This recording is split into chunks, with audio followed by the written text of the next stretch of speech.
So I guess just kind of run me through what are you trying to switch up again this time? So I just wanted to switch it up to like a taper, like a mid taper. Okay. How much length do you take on top?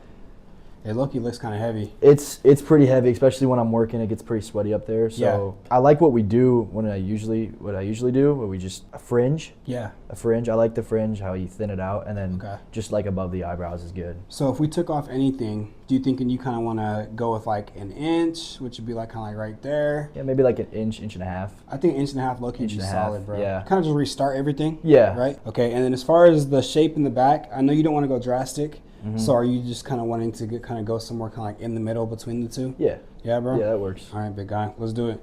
Sweet. And then fringe right above the eyebrows? Yeah. All right, stud. That's what we do.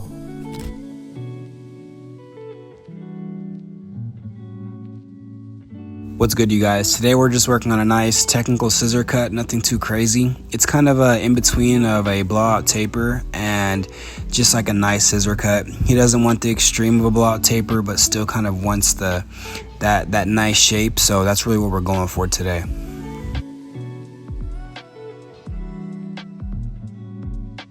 I'm just making sure I take the time to create clean sections. You know, sections is just like guidelines in fading, right? The cleaner the guidelines, the better the fade. The cleaner the sections, the better your shear work. So it's all cohesive, and there's a lot of rules that apply to certain areas that apply to others as well.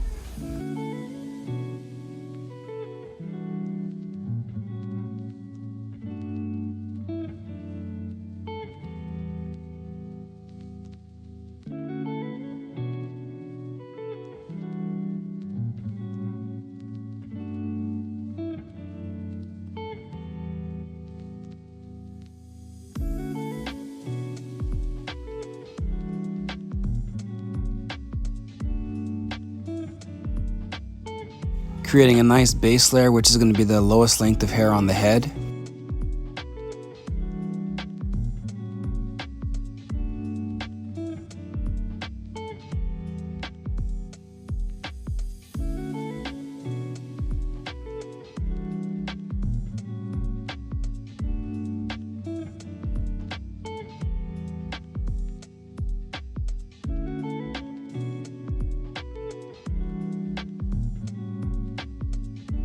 And a guide, which is going to be the longest hair on the head.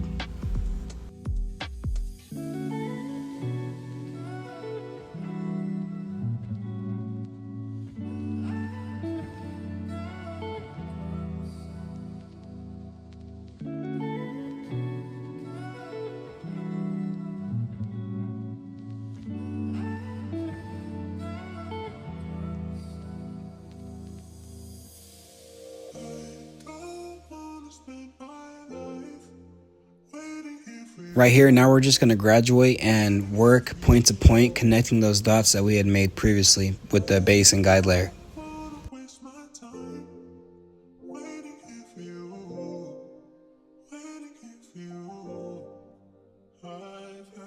UFC 317 is right around the corner, you guys. It's literally this week.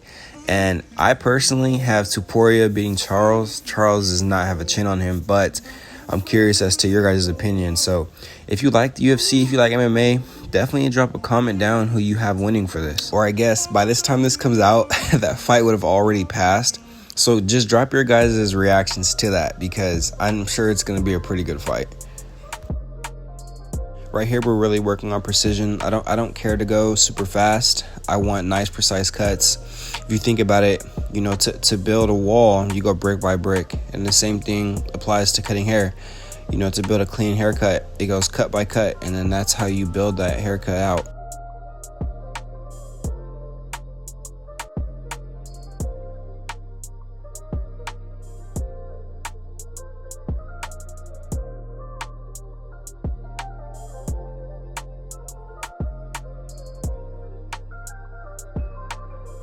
Now I'm just going to use some elevation and horizontal and vertical lines to dictate the shape in not only the profile section, but the overall shape vertically when you look at the client from front on. So right now I'm creating me a nice square shape, which is going to fit his head. And when you look at him from dead on, you're going to be able to see that there's a nice square shape with a nice foundation, a nice squareness in the corners.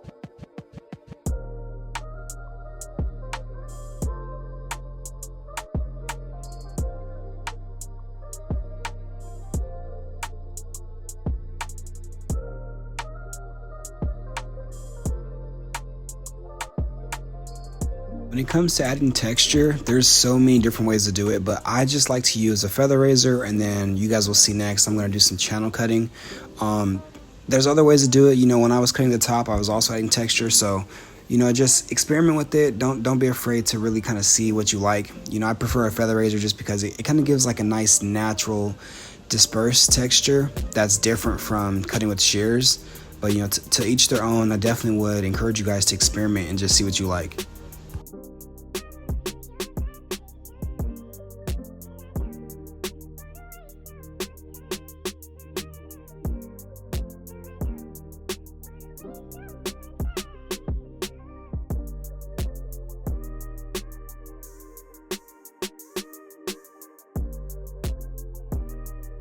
At this point, I'm just looking to blow dry and style. It may not be the finished style, but just to kind of get something, a nice product in. That way I can kind of see the haircut as it progresses.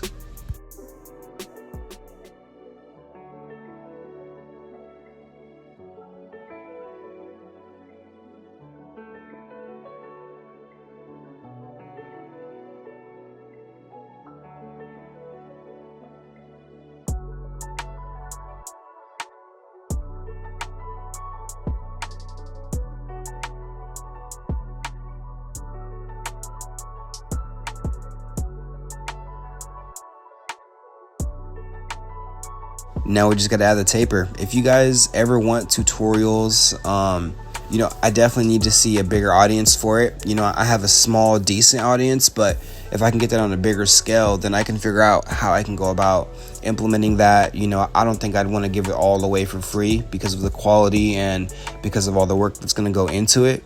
But I definitely think that if I can get an audience for it, I would love to give that to you guys, because teaching how to use shear work and create shapes, that takes more than just turning on a video and telling you how to do it. You need to understand the why behind it.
This is the favorite part of every haircut for me right now. Probably the only thing keeping me from burning out is actually styling the hair and having fun and trying to find a one-size-fits-all way that's going to make every single haircut look good. Little tan back there. Bro, I kind of like it. Like, it makes the taper stand out more. Yeah, it looks good. That's tough.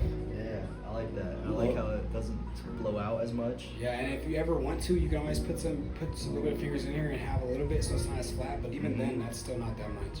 Yeah, that looks good. You're back in the game, bro. Yes, sir. I'm a little jealous. Yes, sir. Hey. Thank you guys for watching. I'll see you in the next one. Peace.